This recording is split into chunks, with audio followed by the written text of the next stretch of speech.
Habari tena. Sasa ninao ushauri kidogo kwa madaktari, kwa manesi, wataalamu wa maabara na vitengo vyote vinavyofanya kazi za afya mahospitalini au maeneo mengine yoyote yale. Kazi zetu tunazozifanya za kuwahudumia wagonjwa, huu daktari, hizi professionals zote za hospitali kwa ujumla katika afya, hizi kazi ni za kumtumikia Mungu.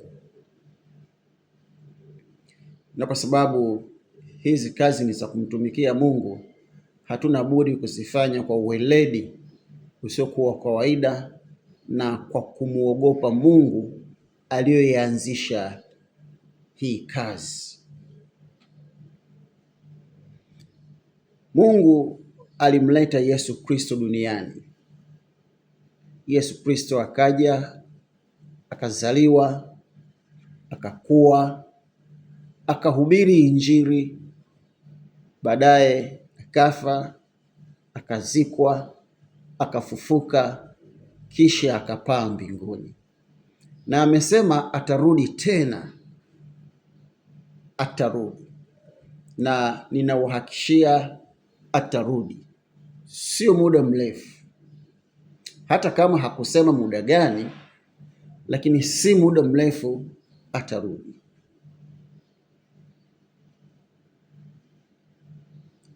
Sasa ninachowaomba ndugu zangu, watu wa professional za afya, watu wahudumu wa afya, kuanzia madaktari na wengine wote, tuzifanye hizi kazi kwa kumwogopa Mungu.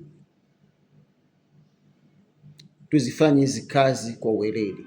Tuwahudumie hawa watu wa Yesu hawa watu wa Mwenyezi Mungu tuwahudumie kwa weledi.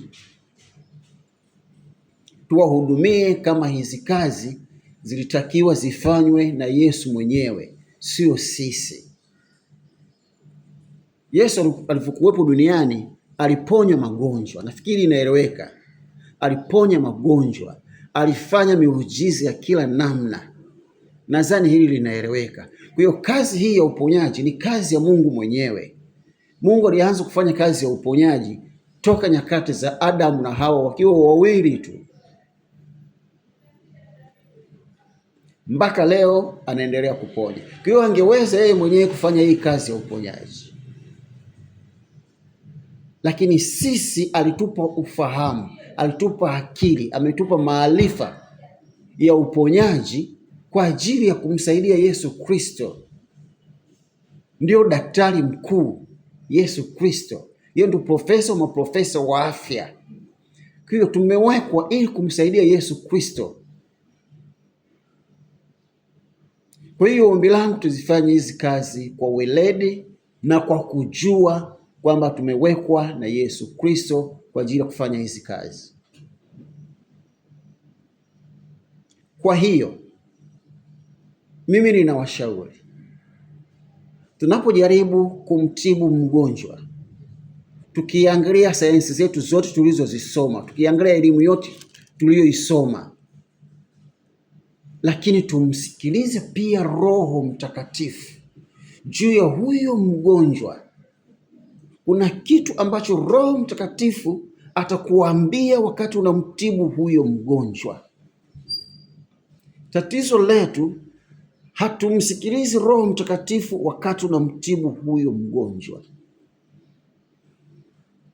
Hebu fanya haka kamtihani kidogo. Fanya hili jaribio. Fanya hili zoezi. Wakati unamsikiliza mgonjwa, jichuni ndani yako unamsikiliza Roho Mtakatifu. Wakati huo unamsikiliza mgonjwa.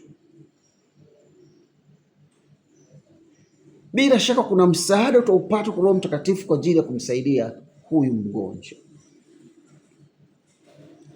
Lakini ili usikilize hii sauti Roho Mtakatifu iwe msaada kwenye kumtibu huyu mgonjwa, lazima wewe uwe kama Roho Mtakatifu alivyo. kwa kuwa Roho Mtakatifu hana dhambi na wewe hupaswi kuwa na dhambi, ili muifanye hii kazi kwa umoja, kwa pamoja.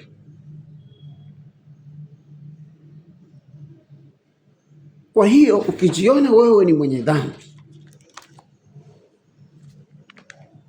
ninakushauri sana, kwanza tubu maisha yako, sio tu kwa faida ya kumsaidia huyo mgonjwa, lakini kwa faida ya kuiondoa roho yako katika jehanamu ya moto,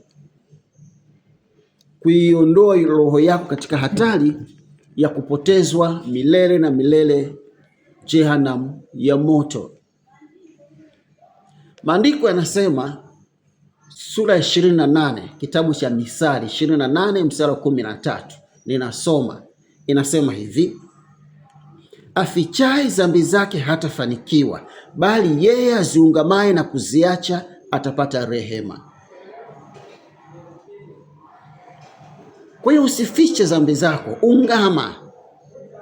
Kuungama ni neno linalotumika na watu wengi, neno linalojulikana sana, lakini kutubu, toba, ndio ninachomaanisha.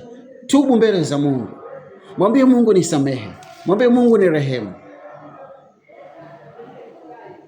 Kwa maneno mengine mepesi, okoka, ishi maisha matakatifu mbali na dhambi. Ndipo utakaposikia Roho Mtakatifu sasa anakuongoza, anakuelekeza wakati unamhudumia huyo mgonjwa. Roho Mtakatifu hatendi kazi na wenye dhambi, anatenda kazi na watakatifu. Kwa hiyo ukiwa mtakatifu, afu kajituni kuisikiliza sauti ya Roho Mtakatifu wakati unamhudumia mgonjwa, kazi yako itakuwa njema sana. Utafanya kazi kwa viwango vya kawaida visivyokuwa vya kawaida. Kwa hiyo ndugu zangu, tunaofanya kazi ya kuwahudumia wagonjwa, tujaribu sana kutumia neema ya Mungu, neema ya wokovu, neema ya utakatifu kwenye kuwasaidia wagonjwa. Waraka wa kwanza wa Yohana anasema hivi, sura ya 8 na kuendelea, anasema hivi: tukisema kwamba hatuna dhambi, twajidanganya wenyewe, wala kweli haimo mwetu, haimo ndani yetu. Tukiziungama dhambi zetu, yeye ni mwaminifu na wa haki, hata atuondolee dhambi zetu na kutusafisha na udhalimu wote. Tukijiona sisi hatuna dhambi, tunajidanganya wenyewe, hatusemi kweli. Bali tuungame, tutubu makosa yetu, tuwe safi, ndipo tutaweza kushirikiana vizuri na Roho Mtakatifu katika kuwasaidia watu wake hao tunaowaita wagonjwa wetu.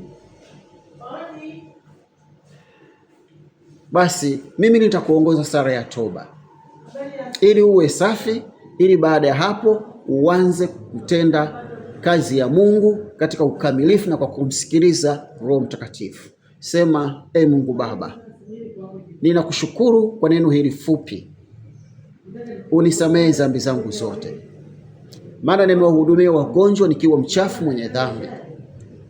Unirehemu kabisa, uyafute makosa yangu katika vitabu vyako vya hukumu, na damu yako Yesu Kristo inisafishe na kunitakasa. Kuanzia sasa nipe kibali chako na kuwa safi. Asante Roho Mtakatifu kwa rehema zako na kwa huruma zako. Asante kwa kunisamehe, katika jina la Yesu. Nitakuombea kidogo. Mungu wa mbinguni, msamehe, mrehemu. Wewe ndio mwingi wa huruma na rehema, lakini ni watakatifu wako sasa. Watie nguvu na kuwawezesha kuishi maisha matakatifu, na zaidi sana Roho Mtakatifu, wape kipawa cha kukusikia wewe wakati wanawahudumia wagonjwa, ili wafanye kazi kuhudumia wagonjwa katika uwepo wako, lakini katika maongozi yako. Asante Roho Mtakatifu, kwa sababu itakuwa hivyo tangu sasa, katika jina la Yesu. Amen. Baada ya hapo, fanya kazi ya Mungu. Mungu awabariki sana.